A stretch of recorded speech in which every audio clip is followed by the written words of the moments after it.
처음 생겼을 때도 PB 상품은 질이 낮다라는 인식이 팽배했던 시기였거든요. 품질 좋은 걸 들여다가 싸게 팔고 그런 너무나 뻔한 얘기들이고 이게 비밀도 아니야. 근데 왜 못 따라하죠?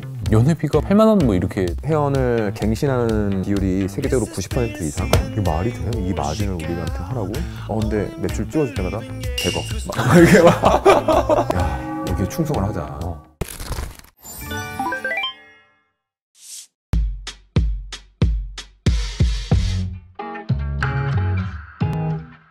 팀장님은 한 달에 장을 몇 번 정도 보세요? 장을 일주일에 한두 번 보는 것 같아요. 일주일에 한두 번? 그럼 엄청 많이 보는 건데? 아, 그래요? 예. 저는 한 2주에 한 번 정도? 아, 그래요? 코스트코를 자주 가신다고? 그 한 2번 정도 갑니다, 한 달에. 아, 코스트코 내 주차가 힘들어가지고. 그러니까요. 주차장에 진입하는 게 일단 힘들고. 팀장님 코스트코 가시면 뭐 많이 사세요? 좀 추천해 주실 만한 상품이 있다면? 코스트코가 싼 것들이 생수가 되게 싸고 품질도 되게 좋고 예. 그렇다고 하잖아요. 예. 그래서 옛날에 아마존의 제프 베조스가 예. 코스트코의 짐 세네걸 창업자를 처음 만나고 나서 되게 깨달은 개념들이 있었다는 거예요. 코스트코에서는 트레저, 보물과 트리거 두 개의 개념이 있는데 예. 트리거는 거기 가서 꼭 사야 되는 물건들인 거예요. 생수 예. 같은 거. 야, 이건 뭐지? 왜 이렇게 싸냐? 꼭 가야 되게 만드는 그런 상품들이 있고 예. 트레저는 갑자기 TV를 바꾸자. 막 이런 그러니까요. 막 엉뚱한 선택을 갑자기 하잖아요, 사람들이. 우리 집 TV가 너무 작은데 TV 여기 왜 이렇게 싸요? 이러면서 이제 그런 발견하는 기쁨? 이런 것도 트레저라고 개념을 잡았는데 안 그래도 제가 이제 양재점에 딱 갔는데 거기 딱 들어가자마자 바로 TV가 있거든요. 그래서 똑같은 얘기를 와이프한테 했던 적이 있었어요. TV가 왜 이렇게 싸? 그래서 갑자기 합리화하기 시작해. 나는 분명히 생수 사러 갔는데 갑자기 TV를 발견해.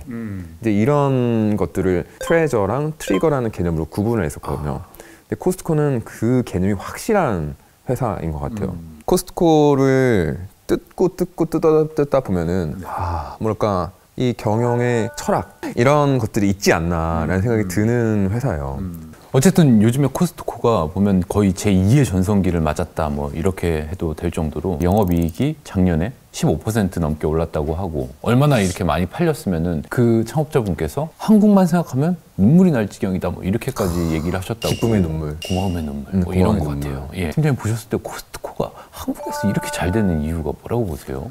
코스트코가 PB가 되게 유명하잖아요. 커클랜드. 그게 1995년에 처음 생겨났지 않습니까? 역사가 오래된 건 아니에요. 그 당시에 이제 PB 커클랜드가 처음 생겼을 때도 PB 상품은 질이 낮다라는 인식이 되게 팽배했던 시기였거든요. 예. 미국에서도. 사실 PB라는 것들이 탄생 배경은 유통업체에서 브랜드력이 낮은 업체를 데려와서 우리 브랜드 붙여. 근데 가격 낮춰. 대신 너네 마케팅 하지 마. 우리가 무조건 다 매입해가지고 팔아줄게. 그럼 너네 마케팅 할 필요 없잖아. 영업도 할 필요 없잖아. 그 비용 다 까. 싸게 만들자인데 그러면 보통은 제조업체에서는 제품들의 질이 안 좋아진 경우가 다수 발생을 한단 말이에요. 알게 모르게 좀 이거 퀄리티가 나쁜데? 라는 생각을 소비자들도 좀 하게 되고 그런 인식이 대부분이었고 이 코스트코는 사실 그때 이거를 프리미엄 PB로 표방을 하면서 만들었잖아요. 힘을 줬죠 거기다가 PB에다. 약간 야 고급으로 만들어 라고 하고 끝나는 게 아니라 사실 여기에 실질적인 가치들을 집어넣었던 것들이 좀 많이 달랐던 것 같아요. 코스트코의 PB 제품 같은 경우에는 마진이 15%,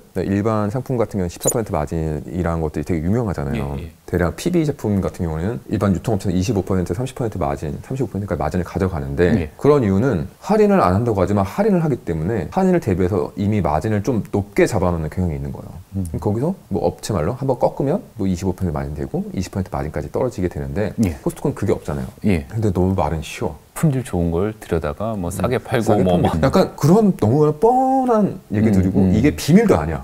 모두 다 알고 있어. 코스트코 분석은요 너무 많아가지고 이거에 비밀이란 게 없는데 근데 왜 못 따라하죠? 이 못 따라하는 사람들이 이유가 있지 않을까라는 생각이 드는 거죠.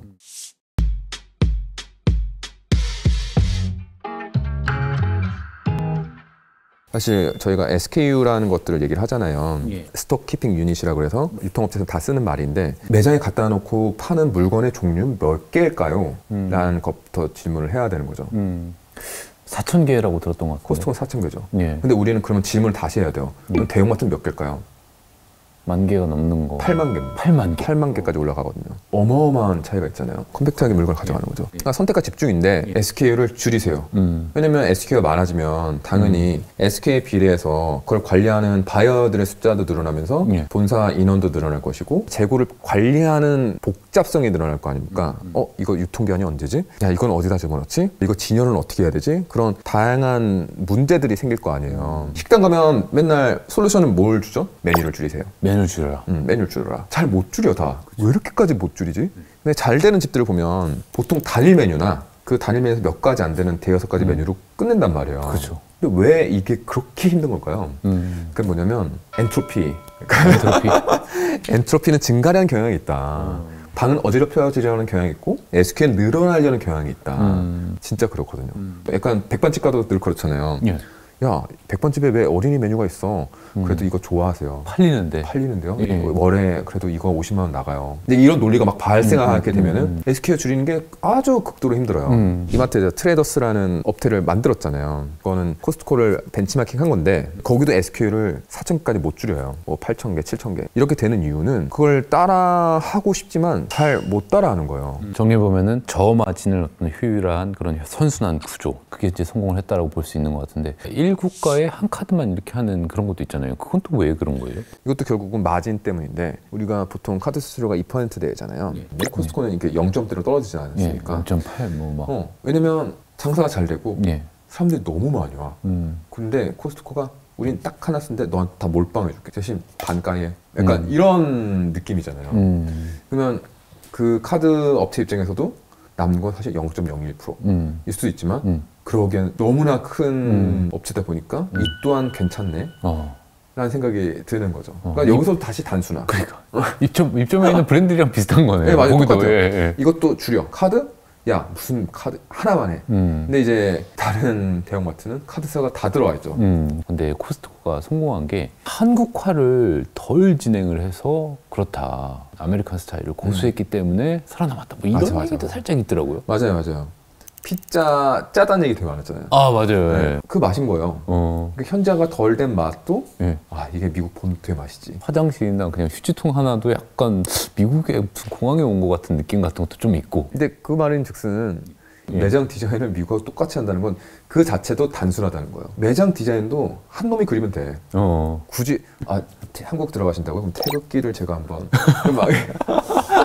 그럼 현지 디자인을 채용하고 이런 거 안 한다는 거예요. 코스트코의 철학은 좋은 물건을 싸게 판다인데 이거를 정말 종교적인 신념으로 유지하는 회사 같아요. 코스트코의 마진율이 낮다라고 말씀하셨었는데 그러면은 수익 구조가 어떻게 되는 건가요? 코스트코는 마진이 15%, 그러니까 PB는 15%, 일반 상품 14%의 마진 바가 있어요. 그 이상의 마진을 받지 않는 것이 가장 큰 철칙 기준이고 월마트를 비롯한 경쟁 업체에 비해서는 정말 낮은 편이니까 거의 배 이상 낮은 거죠. 순이익률이 2.95%면 물건을 팔아서 판 마진은 1% 정도인 거고 나머지 1.95% 정도가 사실은 이 연회비로 연회비가 뭐 한 8만 원 뭐 이렇게 되던데요. 맞아요. 연회비가 엄청 비싸잖아요. 어떻게 보면 비싼 거고 어떻게 보면 또 그래서 이제 연 회원을 갱신하는 비율이 세계적으로 90% 이상 된다고 하니 그럼 만족한다는 거네요. 맞아요. 그러니까 코스트코는 그 입장료 받고 나 입장료 받고 생활하면 돼. 여기는 거의 마진 없어. 대신 좋은 물건 갖다 놓을게. 다음에 또 올 거지? 뭐 이런 장사인 거 아니에요. 신기하네요. 근데 그걸 따라하기가 너무 힘든 게 그러려면은 사람들이 진짜 회원제 할 수 있을 정도로 야 나는 진짜 여기 꼭 가야 되겠다. 진짜 게이드 막 이런 느낌이 와야 되는데 그러려면은 제품 개발을 진짜 잘해야 되는 거예요. 그다음에 그러려면 마진을 낮춰줘야 되는데 너무나 쉽지 않죠. 이 노하우는 계속 쌓여 나가는 것이고 신규 업체들은 얘 코스트코보다 더 잘해야 될 거 아니에요. 근데 얘는 이미 마이클 조던인데 마이클 조던을 뛰어넘어야 됩니다. 약간 제가요? 제가 할 수 있겠어요? 높은 수준의 플레이를 계속하는 애가 있다 보니까 밑에 애들은 아씨 어떡하라고 막 이렇게 되는 거예요. 그러면 코스트코의 주 타깃층은 어떤 사람들이라고 봐야 되나요? 옛날에는 사실은 자영업자와 그다음에 대가족, 4인 가족 이상의 사람들이 많아졌던 것 같아요. 근데 요즘에는 소분을 많이 하다 보니까 저희 회사 사람들 봐도 조를 짜서 가더라고요. 조를 짜서. 예. 그래서 뭐 옆집이랑 같이 갔다. 이런 식으로 많이 하더라고요. 근데 그런 거 많이 하는 것 같아요. 그거 진짜 많이 하더라고요. 예. 얘는 싸도 품질이 좋으니까 그 정도 수건 내가 할 수 있다. 제가 소분할게요. 제가 급하니까요. 이렇게 되는 거잖아요. 그러면 고객에게 사실 그 비용이 전가된 거라고 볼 수 있습니다. 코스트코에서 유명한 게 이 PB 상품들을 소분하는 게 또 많잖아요. 반대로 이제 PB 상품으로 만들기 어려운 그런 영역의 카테고리가 또 있나요? 와인이 어렵죠. 와인은 일종의 기호 상품인데 럭셔리템이기도 하고 생필품은 아니잖아요. 그렇죠. 예. 그다음에 취향도 되게 많이 타고 와인의 속성 자체가 다양성이라는 거란 말이에요. 연도별로 버티컬하게 다양성이 있죠. 이렇게 수평적으로도 다양성들이 나라마다 이렇게 존재를 하게 되는 거잖아요. 이 두 개를 곱하게 되면 엄청나게 다양한 숫자의 와인들이 생기기 때문에 그러다 보니까 와인이 사실은 그런 PB 만들기가 되게 쉽지가 않은데 코스트코에서는 와인이 잘 팔리고 또 인기가 많잖아요. 하정우 씨가 이렇게 와인에 대해서 이렇게 또 얘기했더니 그게 또 막 엄청나게 팔리고 뭐 그랬던 적도 있고. 좀 재밌는 게 미국에서는 예. 그러니까 PB 상품의 제조회사 그것들을 정확히 알리지 않아도 된다고 하더라고요. 예. 뭐 유럽도 마찬가지고. 근데 한국은 그 제조회사에 대해서 정확히 알려야 될 의무가 있어서 어떤 와인의 백라벨을 보면은 미국에 없는데 한국에 적혀 있어.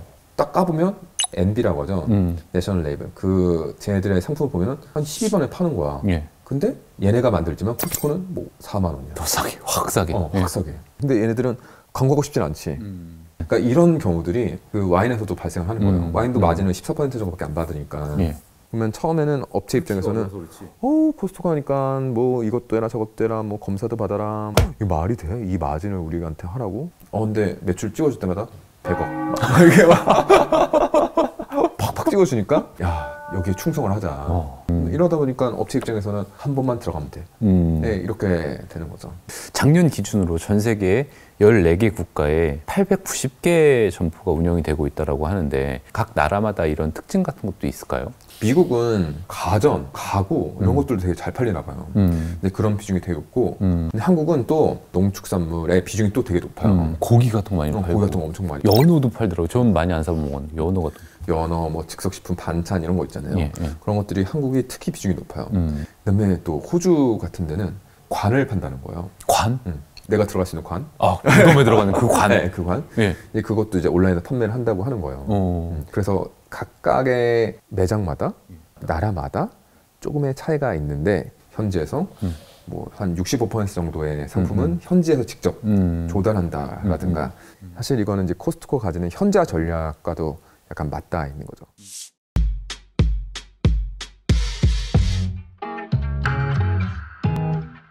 그 트레이더스나 맥스 같은 한국형의 어떤 창고형 매장 이런 것들은 언제 처음 시작됐고 어떻게 이제 발전을 한 건가요? 그 트레이더스가 처음 생긴 게 2010년이었어요. 예. 그다음에 롯데마트는 빅마켓이라는 이름으로 2012년에 만들었거든요. 근데 결국은 이 시기가 되게 묘하게 겹치잖아요. 예. 지금 뭐냐면 우리가 대형마트 씬에서 가장 중요한 이벤트가 2012년에 의무 휴업이었어요. 그러면 한 달에 2번이면 1년이면 24번이잖아요. 24번이면 365일 중에 거의 8%가량의 비율 아닌가요? 예. 그럼 매출이 8%가 날아간다는 거기 때문에 사실은 대형마트 입장에서는 너무나 큰 타격이었던 거죠. 그렇죠. 근데 온라인은 제약이 없어. 사면 초과의 상태였던 거고 코스트코가 처음에 들어와서 한국에 처음 들어왔던 게 되게 옛날이기 때문에 실제로 거기서 근무하시던 분들이 이마트든 뭐 되게 넘어가시는 분들이 되게 많아요. 예. 근데 굳이 따라할 필요 없잖아. 지금 우리가 너무 잘 되는데 한국식이라니까 이렇게 되다가 그때 꺾이기 시작하니까 이제 이걸 해야 되겠다 다시. 예. 본질로 돌아가자. 코스트코처럼 해보자.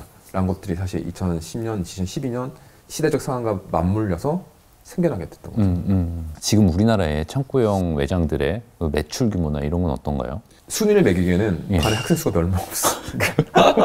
제일 잘하는 사람 한 명 있고 네, 3명밖에 없어가지고 네. 코스트코가 매장이 18개인데 매출은 한 6조 이상인 걸로 알고 있고 이마트 트레이더스가 지금 매장이 21개인데 매출은 한 2조 원? 롯데마트 맥스는 매장 수 10개고 매출은 한 5천억 원? 아마 한국 코스트코가 세계적으로 가장 운영률이 좋은 점포일 거예요. 그러니까 눈물이 나시.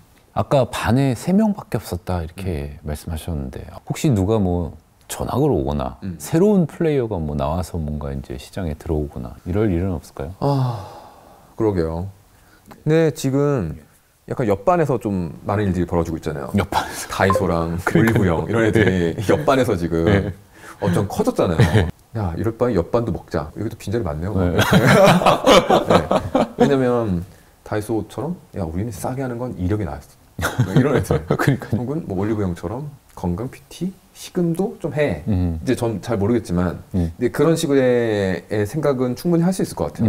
근데 대형 창고형 마트로 진입하기에는 이미 여기가 피바다야. 지금 예. 한 명 이제 정학당했잖아요. 양호실 가 있고 지금. 막. 네. 정말 반가운 게스트 우리 정동현 팀장님과 함께 창고형 매장에 대해서 이야기 나눠봤는데요. 마지막으로 팀장님 하고 싶은 얘기 있으시면. 코스트코 같은 경우에도 너무 잘하는 애라서 좀 재수없긴 한데 이렇게 잘하려고 하면 고객에 집중하십시오. 뭐, 고객을 사랑하십시오. 비용을 아끼십시오. 막 너무 재미없는 얘기를 반복을 해야 되는데 네. 하지만 저는 이걸 30년 했습니다. 약간 이렇게 되면은 어느 순간 금강불개 같은 느낌이랄까? 이 목을 어떻게 치지? 아킬레스는 없나? 막 이런 생각을 하게 되는 지경에 이르게 되는 것 같아요. 결국은 회사의 경영의 어떤 철학? 그리고 그 철학에 어떻게 매진하는 걸 보여주는 회사가 코스트코가 아닌가 그런 생각이 듭니다. 팀장님 덕분에 소비논의 클래스 6회까지 알찬 이야기로 채워봤고요. 또 뵙겠습니다. 감사합니다. 고맙습니다. 사실 이게 스타트업들이 아무리 유명해져도 고유명사가 되는 거는 쉬운 일이 아니에요. 당근시죠? 이런 말 유행하잖아요. 우리나라 인구의 한 80%는 쓰고 있다 보시면 돼요. 당근마켓이 해외에도 나가고 지금 엄청 커졌는데 중고거래 플랫폼들이 없었던 게 아니잖아요. 중고나라도 있었고. 오히려 당근 성공한 이유가